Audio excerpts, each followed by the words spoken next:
very, very serious.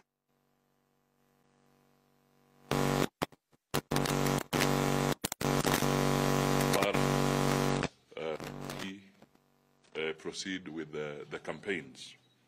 So today we are going to issue a statement regarding the budgetary situation in the country, the financial situation, and we are also cautioning against mischiefs during this transitional period, because it is usually at this last minute that people can engage in very serious mischief that could put Kenyans in very difficult commitments.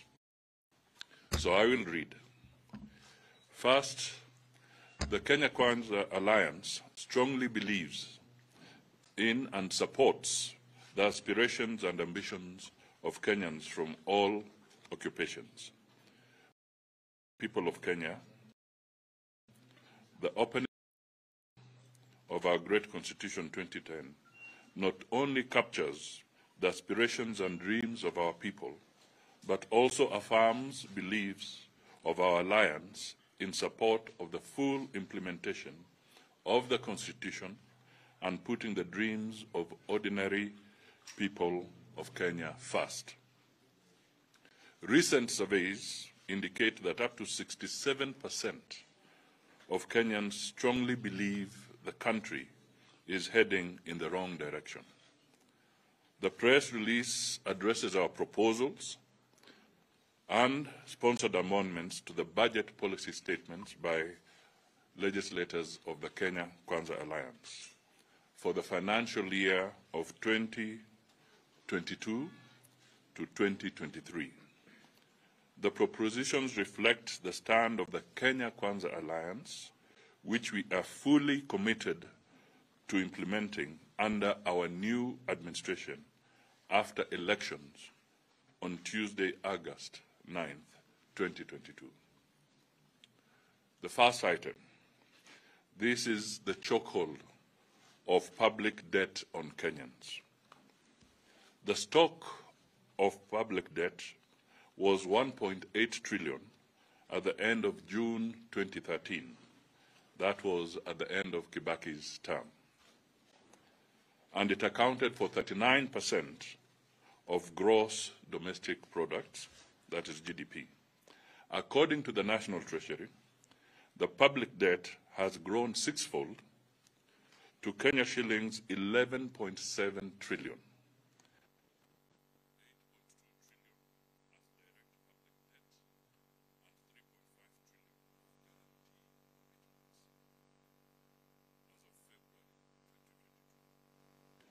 Is over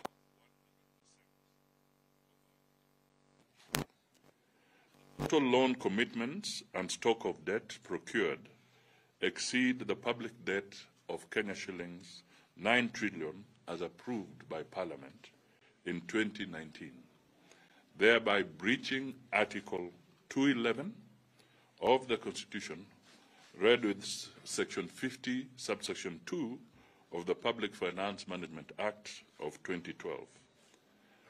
The Cabinet Secretary for the National Treasury exceeded the set debt ceiling without seeking new approval from the Parliament, in total violation of the Constitution and the Public Finance Management Act of 2012.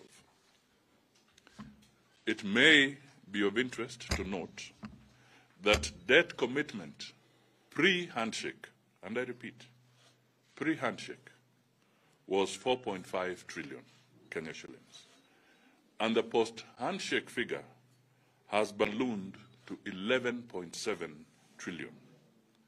The question is this: was the handshake a license to burdening Kenyans with punitive public debt, punitive taxation, punitive food prices, and a high cost of living?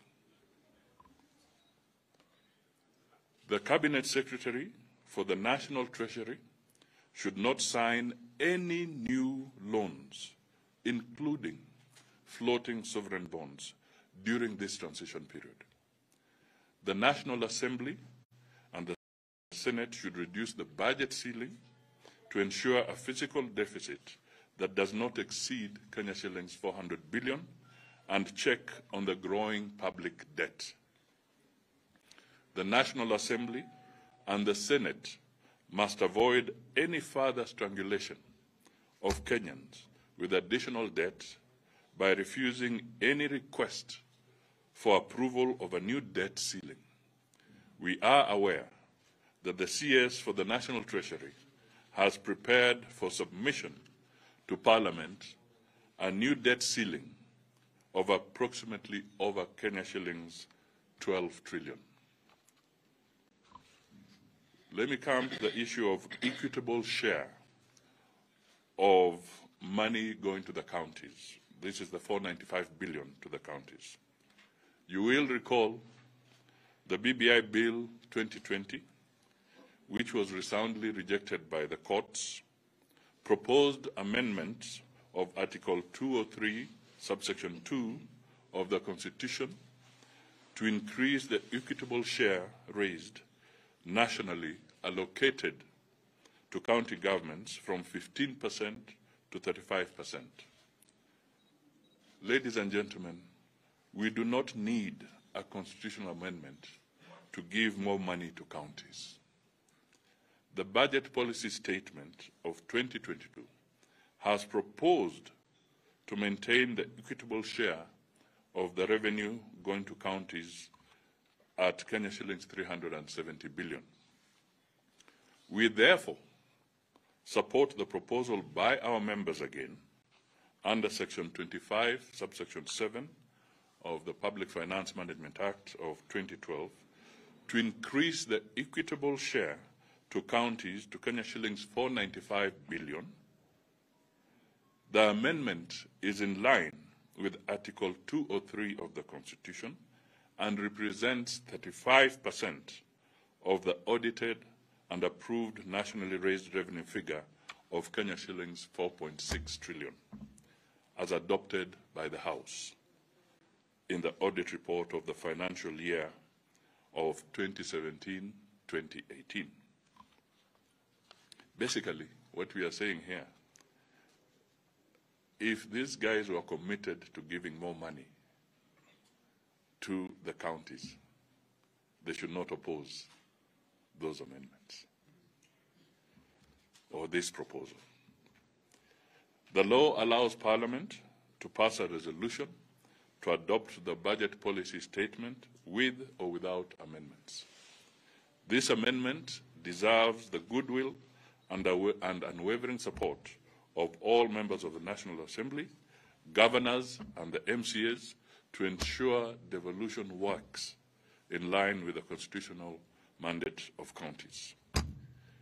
Let me now come to something that is in the minds of the people. This is the statement made severally by the Deputy President, that Kenya shillings 50 billion credit can be set aside for a credit scheme for the micro, small and medium enterprises.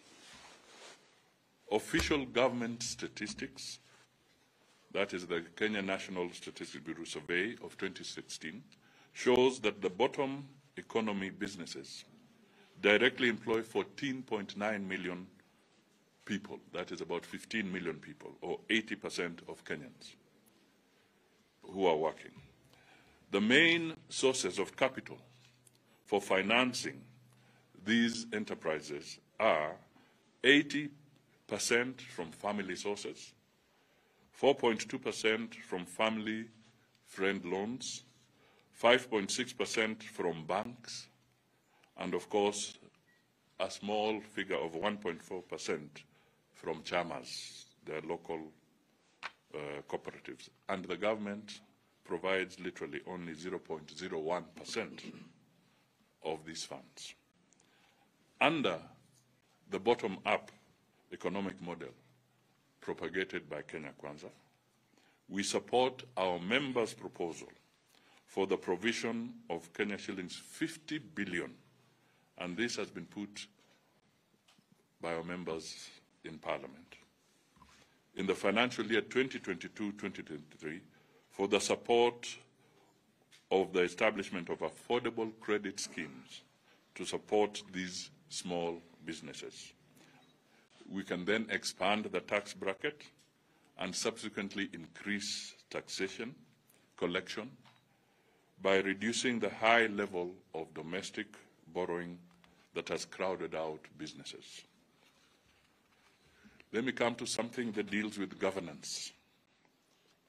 The financial autonomy of the police and the judiciary.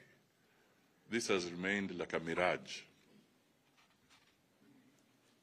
The Constitution envisaged an independent national police service under the National Police Service Commission in Article 248(2)J of the Constitution, and not to micromanage police service under the Ministry of Interior.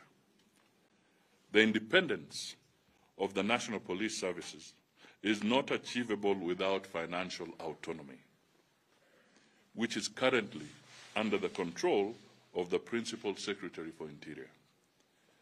The Cabinet Secretary for National Treasury should obey the Constitution and designate under Section 67 of the Public Finance Management Act 2012 the Inspector General as an accounting officer for the National Police Service. This will provide financial autonomy and ensure the country of independent and effective policing services, especially the Office of the DCI, in the fight against corruption and maintenance of security across the country. Article 173 of the Constitution established a judiciary fund for the administrative expenses of the judiciary and such other purposes as may be necessary for the discharge of the functions of the judiciary. The National Treasury has continued to breach the Constitution by failing to provide money for the operationalization of this important constitutional fund in the last 12 years. Our members have proposed amendments to provide an additional Kenya shillings 12 billion in the financial year 2022-2023 for the operationalization of the Judiciary Fund, in line with the Constitution, to offer the judiciary financial independence, autonomy, and the financial muscle to proceed in the fight against corruption and help clear case backlogs, some of which date back to 40 years. There are other immediate issues: drought mitigation measures and support to teachers, students, and farmers. The ravaging effects of the COVID-19 pandemic and the deteriorating food security situation are worrying, while the indicative budget for the livestock offtake program indicated a reduction in allocation of Kenya shillings 249 million in 2021-2022 to Kenya shillings 140 million in 2022-2023. The National Drought Management projects the situation to worsen further and affect over 4 million people in Baringo, Kitui, Lamu, Garissa, Wajir, Tana River, Isiolo, Turkana, West Pokot, Makueni, Marsabit, Samburu, and Mandera counties. Our members have proposed an amendment for the provision of an additional 2 billion Kenya shillings required for drought mitigation, including livestock offtake in the budget of the financial year 2022-2023. Our teachers require adequate preparation for the changing CBC. The government must allocate adequate resources to cater to the Teachers' Professional Development Program. Our members have proposed an allocation of 1.8 billion in the financial year 2022-2023 to cater for this program. Further, our members have proposed doubling the allocation for funding to the Higher Education Loans Board to ensure seamless processing of loans to university and TVET students who are currently suffering due to lack of funds at the Higher Education Loans Board for disbursement. Our members have also proposed an amendment to the budget policy statement to provide for an additional 5 billion for fertilizer subsidy program to bring fertilizer prices down to about Kenya shillings 2,500 per bag. Finally, as Kenya Kwanza, we want to reiterate our commitment to the people first principle. We believe that the people are the rightful masters of both Parliament and the courts. We affirm our resolve to support devolution and the Constitution. We are together with the people in our commitment to constitutionally overthrow via the ballot any person who perverts our Constitution.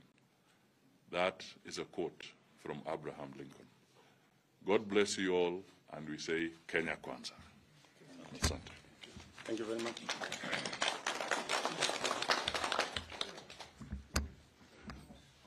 This will be provided to you on soft copy by the media team. Thank you. Okay. I guess that statement is very comprehensive. To make any, I think that statement is very comprehensive. I don't think we need to belabor any issue there unless there is any question that may be for clarification on the statement.